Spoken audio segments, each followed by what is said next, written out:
Hi. Hey. Hi. Hello, this is Dustin. This is Vic. This is Kyle. Chris. And you're listening to Brainwaves, You're listening to Brainwaves. You're listening to Brainwaves. Your guide to all things ADHD. ADHD. It's ADHD. Brought to you by Shimmer. Shimmer. Shimmer, the #1 coaching platform Coaching platform For people People with ADHD. with ADHD. for people with ADHD. My name's Orion, and today I am joined by my two co-hosts, Coach Noel Hey there. and Trina from My Lady ADHD. Hello. So today we have a question from the community about motivation. Hi there. This is Nora from Asheville, North Carolina. I wanted to ask about motivation. I feel like I have all the motivation in the world, but some days I just cannot get started. What do I do? This is such a great question. Is this something that either of you deal with? I notice this a lot. I feel like sometimes I have all of the pieces in place to do the thing. I've rested, I've eaten something. I feel like I'm giving myself a really good chance to get it all done, and all my basics are met, but then I'm still really stuck. What is this?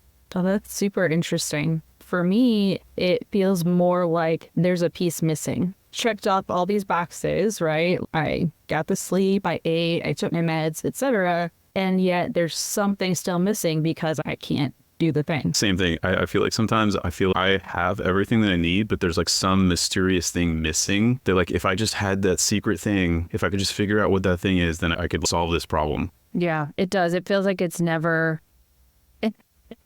There's always a piece missing, like you both are saying. I definitely resonate with that.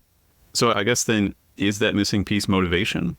Or I don't know. Is that the thing? How do you get it if it's motivation? Well, I think that it's really important to define what motivation is, because a lot of people have this misconception around motivation and thinking about it as just a feeling, right? That sort of spark or energy or something that you just get. It just comes out of nowhere. And actually, if you look it up in the dictionary, motivation is defined as a process that initiates, guides, and maintains goal-oriented behaviors. What does it mean, like a process? What is that? Because I hear that and I think, do I need a list of things to do to get to motivation? What does that mean? Yeah, I mean, because the feeling of motivation is going to happen if we're already super interested in something or excited about it. It feels more natural and instantaneous. But if you're not having that feeling and you're sitting there just waiting for it to happen, that's actually something that Russ Harris described as the motivation trap.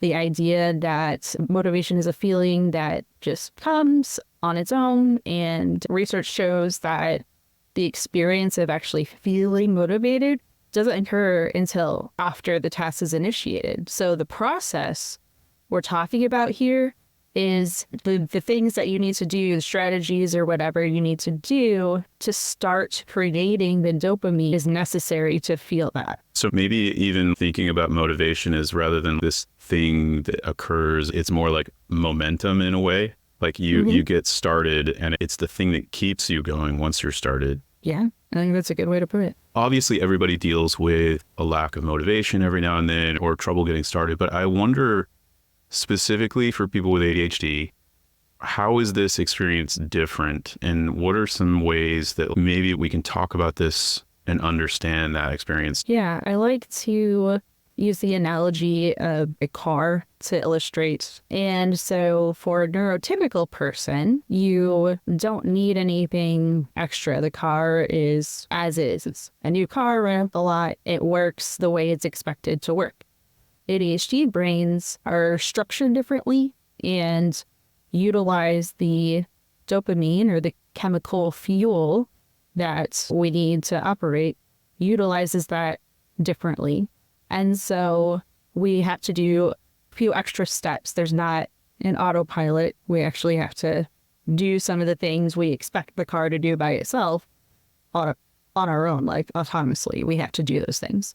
So we have to figure out, A, do we have the fuel that is going to drive this car? And that's the dopamine. And if not, what can we do to fuel up the brain? And then if it's not a matter of fuel, we need to look at, are there other maybe indicator lights on the dashboard, other things that might be going on that are blocking you.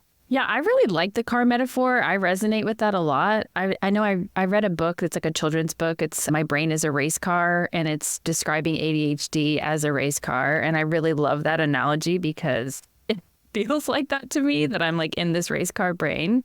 I think it's hard sometimes to pinpoint like what is the fuel, like what's missing in the car. Does it need oil? Does it need gas? Does it need like, what are those things? It's hard to figure that out sometimes when you have ADHD. You're missing something, but you can't quite pinpoint what it is. And how do you get to a place where you can figure that out? There's a term, ADHD paralysis, if you've ever heard of that. But sometimes it's also called ADHD freeze, or there's a few different terms people will use. That's, I think, what we're looking at. And ADHD paralysis is basically the feeling that you're overwhelmed, or your focus, or those things that are getting in the way, and you just can't make yourself take the next step. You're just stuck. Yeah, it does feel like paralysis. It feels like you can't get off the couch, or you can't make the next movement. You're just stuck. You don't know the next step is how it feels, I think. I feel like a lot of times I end up in this situation where I'll either be like on the couch or like doom scrolling. Doom scrolling is probably the worst. That's definitely my vice. Where in my brain, I'm like, oh, Ryan, you got to get up and do this thing. Like, this task is due. Like, why aren't we doing this?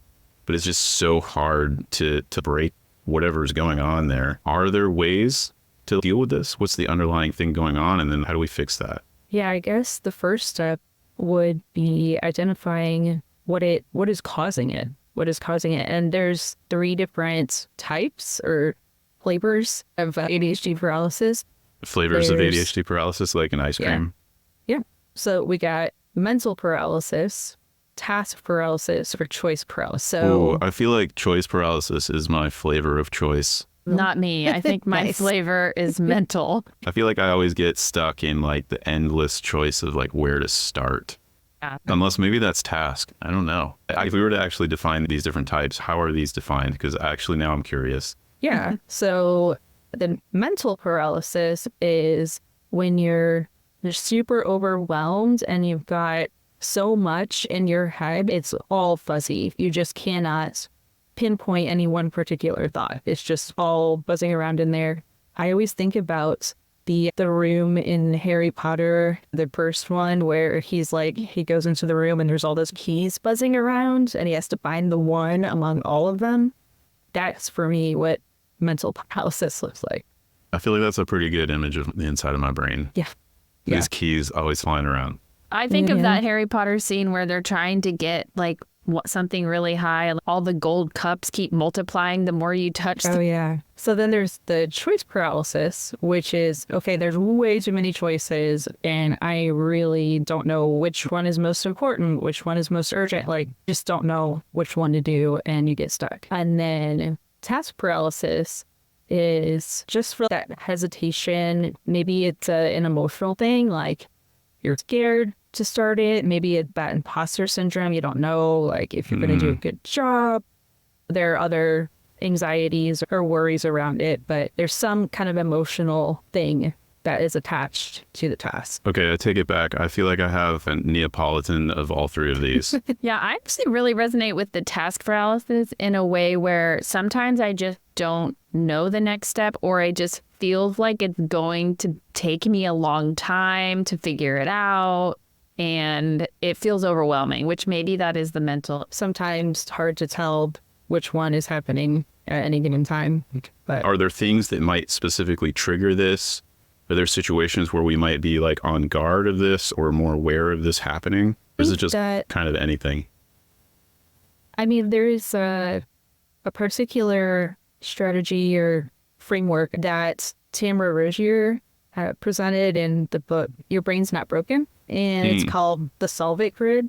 And I think that can be really helpful for teasing out what's going on. So if we're looking at the emotional blocks, or even just either the ways we're thinking about or feeling about a task, the Solvit Grid can help you pinpoint that a little bit. With the Solvit Grid, she is basically explaining that people with ADHD Since we have an interest-based nervous system, when we're presented with a task, we automatically, usually without even being aware that this is happening, we'll ask ourselves, okay, is this going to be fun, interesting? Am I interested in this task? And how much emotional energy is this task going to take? And we're making those calculations, again, in the back of your mind. Usually it's not really something we're always aware of. Using the Solvit grid can help you be more aware of what thoughts and emotions are attached to various tasks. And then that way, once you pinpoint that on this grid, where that task falls, then there are specific strategies you want to use for each one. I see. So the Solvit grid is like a way to force you to be mindful of the situation rather than just letting your brain like auto evaluate the amount of dopamine that you're going to get from this thing and then make decisions for you. You can actually see on paper and be intentional about deciding these things. I feel like I'm really probably not great at estimating the emotional tax. I assume it's this big giant mountain or big giant cloud. But when you actually take it and look at it, it typically isn't as big as you make it out to be, which you always have that hindsight afterwards where you've been dreading a phone call for 2 weeks and then you actually make the phone call and it takes 2 minutes. But I feel like maybe this Solvit grid is a tool to help you break that down so that you're not catastrophizing it in your brain. Yeah, that it can give you that greater awareness so that, hey, is it the fact that I'm catastrophizing? Is it the fact that the last time I did this, I got a bad report or there's a lot of mistakes? Is it the fact that this is going to take a long time or I think it's going to take a long time? It helps you pinpoint what that is, and then we can identify the right strategies from there. It's interesting. I know this is like a side note, but I think sometimes that for me, it's, oh, I actually need help. And I'm avoiding asking for help sometimes. So there's some of that like perfectionism that plays in, or just like some people pleasing for me personally, where like, okay, yeah, oh, this next step is exhausting or stressful or overwhelming because I literally am stuck and I need to ask for help, but I just don't want to. For sure. That's a whole other topic right there about ADHD and the shame and masking and all of that. So I guess we can go into what the Solvit grid looks like and start with it.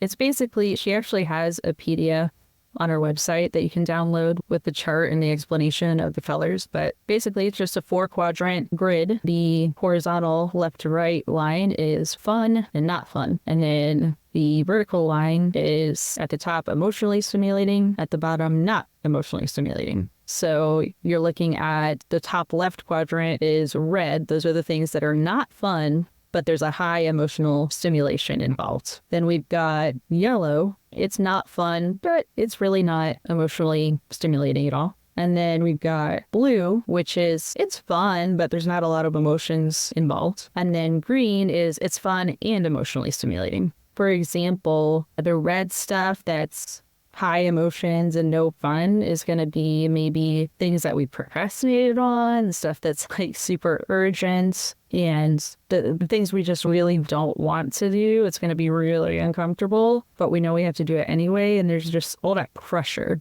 That's why I like the color red for that one, because it's like, it's just that blaring light that's going off. It's like emergency.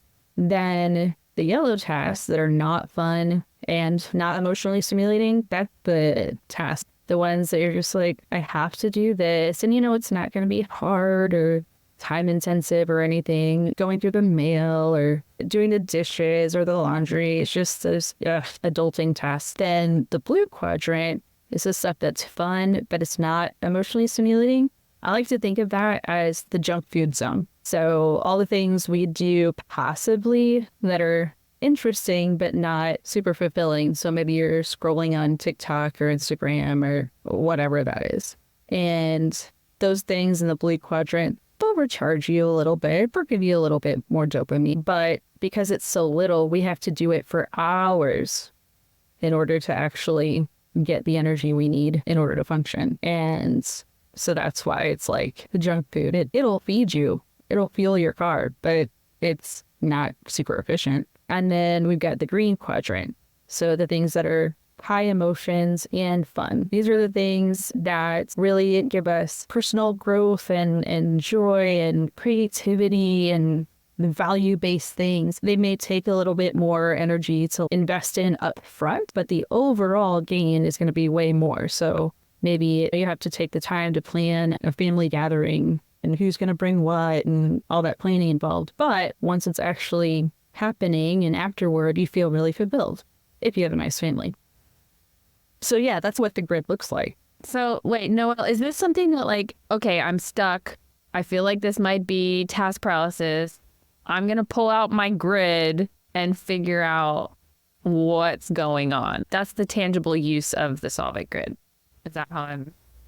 Yeah, I think that's a great place to start because, like I said, a lot of these, the cognitions around, is this going to be fun or interesting or emotionally stimulating or not, is happening unconsciously most of the time. So if you notice you're stuck, you can pull this out and be like, okay, I know I really have to fill out all this paperwork for my taxes.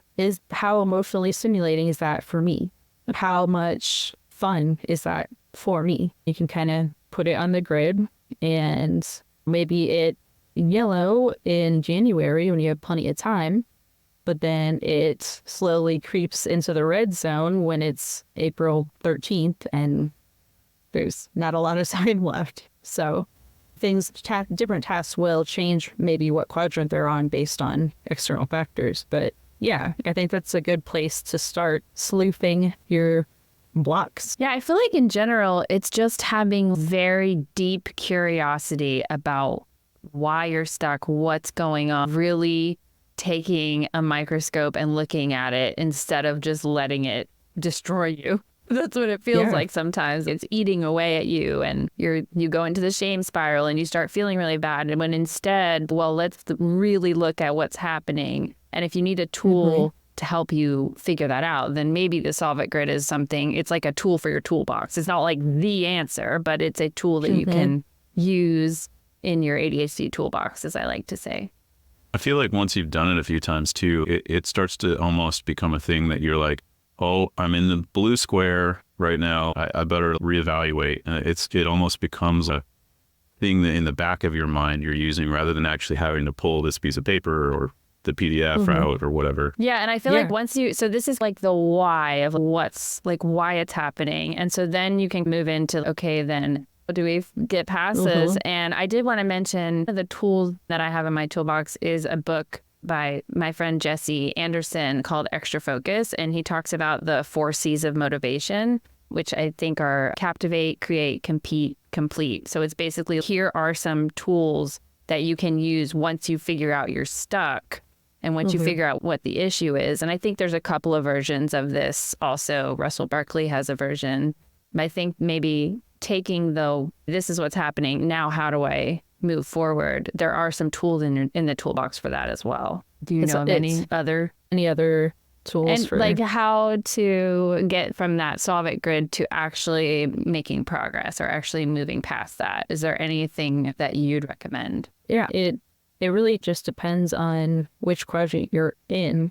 One of the ways that I will help a client utilize the Solve It grid is, okay, once we take, maybe you've got a to-do list for the day or whatever, and you take each of your tasks and put it in the color quadrant, and then you can schedule your day with that in mind. So for me, I'm thinking maybe the red stuff, since it's high emotions and not fun, going to be super energy draining for me. I'm not going to want to do anything else after I've done that task. It may also mean I need to fuel myself up beforehand.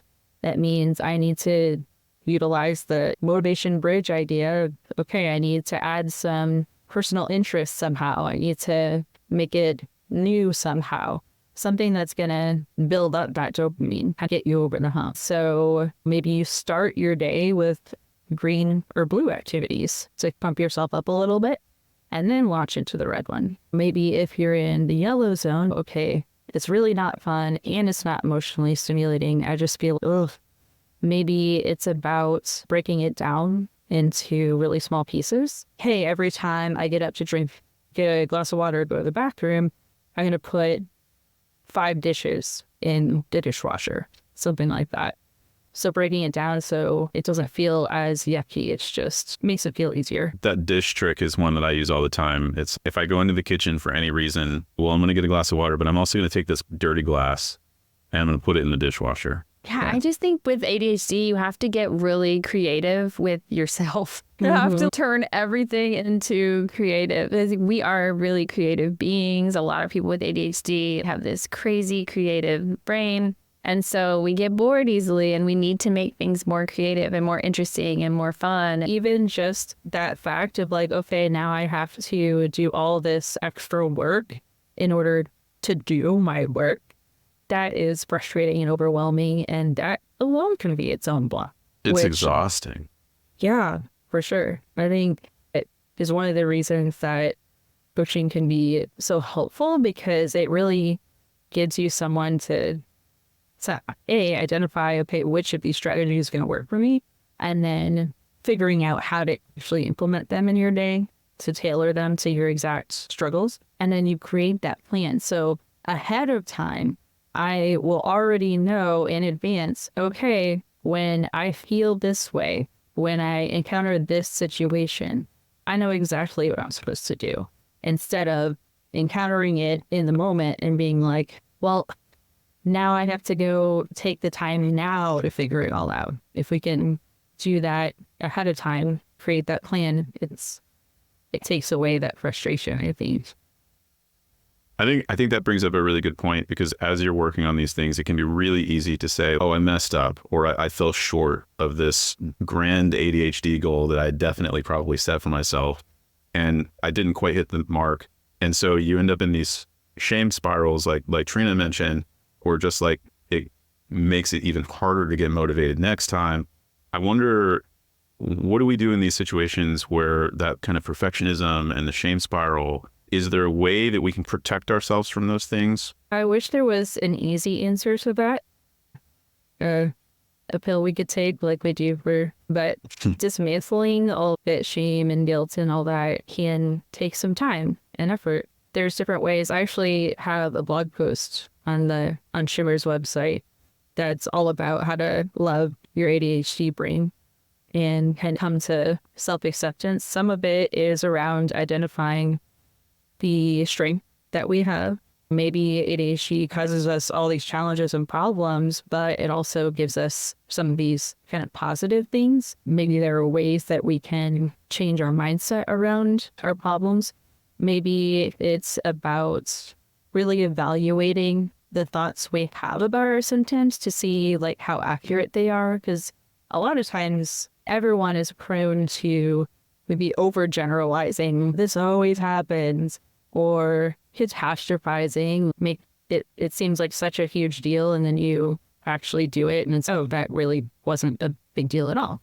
Predicting the future, oh my God, this person's gonna be so mad at me, and then they're not. We're all prone to those things, but a few that people with ADHD are more likely to get into, black and white thinking, it's all good or all bad, that kind of thing. Some of it might be evaluating the thoughts that we have about ourselves and checking to see, okay, are any of these thinking patterns going on? And if so, how can I change the way I'm thinking about myself? And creating a support system, finding people that get it, whether that's your coach or there's ADHD support groups. That was going to be my tip here, is that I felt a lot of shame around ADHD, a lot more shame around having ADHD before I found the ADHD community. And once I started seeing other people like me and talking about ADHD, it's why I started My Lady ADHD, is to find other people like me that I can resonate with. And so I feel like finding those little pockets of community of people that really understand and get it is so, so helpful. It's like my number one tip for people with ADHD is to find more people like you, because it really does help release a lot of that shame thing. Oh, yeah. For me, it was when I was diagnosed and I had that sort of light bulb moment of, this is why I haven't been able to do X, Y, and Z. This is why I'm struggling with this stuff. It gave me a clear idea of what the problem is. So then I could figure out, okay, what do I do about this problem? The problem became more external. It's ADHD, this thing. It's not who I am as a person. I'm not lazy. I have a lack of dopamine. Yeah, I know, like, I was late diagnosed probably 4 years ago. And prior to that, it was this constant struggle of seeing other people seemingly being able to like deal with these challenges very easily. It just came really naturally. Oh, they can get up in the morning and get to work or school on time, being able to just get their tasks list done, have all these things. It's seemingly in order, at least from an external perspective. Obviously, it's much more complex than that. But then for me, it's, well, I must be a failure. I must be like, there's something broken here because I can't do this and they're able to do it. And they're obviously struggling with the same thing I'm struggling with and succeeding. And so I think as we start to like deconstruct all these things that are ADHD and not necessarily us or like a failing on our part, being able to have some self-compassion and being able to make space for the fact that, yes, your brain is doing some weird stuff. And now you just need to figure out how to both understand it, but then how to optimize for the weirdness of your amazing brain. Right. I mean, if you're not surrounded by people with ADHD who get it, then it's like you're a zebra comparing yourself to a herd of horses. It's not a fair comparison. Of course, the zebra is not going to be able to run a race like a thoroughbred would. But then the zebra gets with other zebras and says, oh, well, yeah, of course I'm this way. I'm a zebra. That's just how I'm built. And it's not shameful anymore. It's just, hey, I'm this person. Love Yeah, that. this is a side note, but I have that light bulb moment at the ADHD conference when I was surrounded by a bunch of zebras for the first time. I was like, it was like the Wizard of Oz scene where it's black and white and then it gets into full color. That's how I felt. Whoa, there are other people out here like me, and it's very empowering to realize that. Yeah. Just want to mention again how important I think community is in the Self-compassion may be the most underappreciated tools managing ADHD because it's such a huge block to getting things done. If you have read or heard anything by Brené Brown, then what I get from her stuff is that shame makes you hide. It makes you avoid.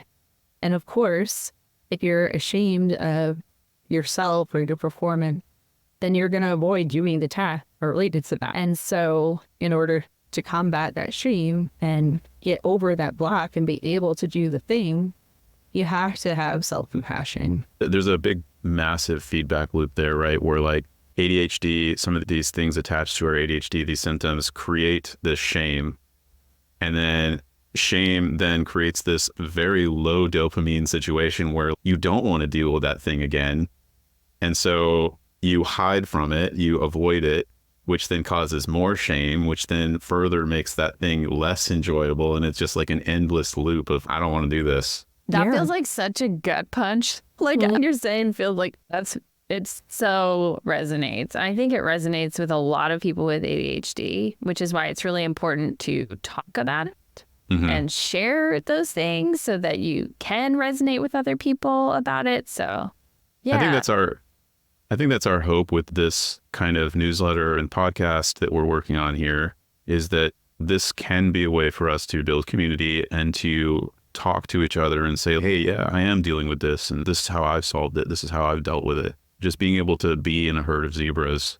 Hello, this is Annabelle, and you're listening to Brainwaves, your guide to all things ADHD, brought to you by Shimmer, the #1 coaching platform for people with ADHD. Today, we talked about motivation and ADHD paralysis. We explored why sometimes we feel motivated but can't start, and how this affects those of us with ADHD. We discussed different types of ADHD paralysis and strategies to overcome them, like the motivation bridge and the solve it grid.